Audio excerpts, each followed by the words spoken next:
Chapter 34. The sisters' shadow. The French Quarter had fallen silent beneath the curfew, its last traces of Mardi Gras fading into distant patrol whistles and shut shutters.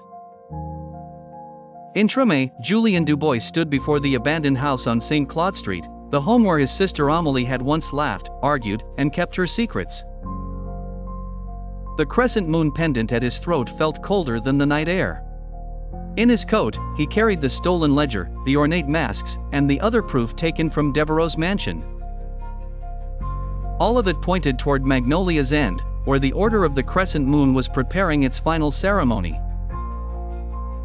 The house looked smaller than he remembered. Time had bowed its porch and cracked its walls, but the smell of dust and old jasmine still lingered in the garden beds below Amélie's window. Julien climbed the narrow stairs with a flashlight in one hand and guilt in the other.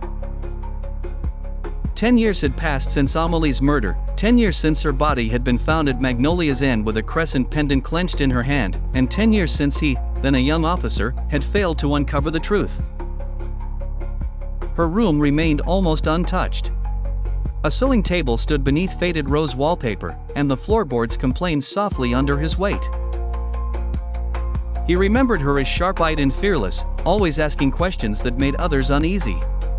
She had never accepted easy answers. When his fingers found a loose board near the bed, he expected only decay. Instead, a hidden space opened to reveal a small leather journal wrapped in cloth. Julien sat on the floor and read. Amélie's handwriting filled the pages, at first neat, then increasingly urgent. She had been following a secret society that met in massed gatherings in ruined places outside the city. The Order of the Crescent Moon, she wrote, spoke of inheritance, bloodlines, and a rite that would be completed under the right moon. Vincent Devereaux was named again and again, polite in public, merciless in private. She had watched him lead others to Magnolia's end. She had learned too much. The later pages shook with fear. She had noticed someone following her. The pendant had not been a gift, but a mark. She had wanted to tell Julien, but had been afraid it was already too late. The final entry stopped him cold. If I am gone, find the sanctuary. Stop Devereaux. The moon must fall.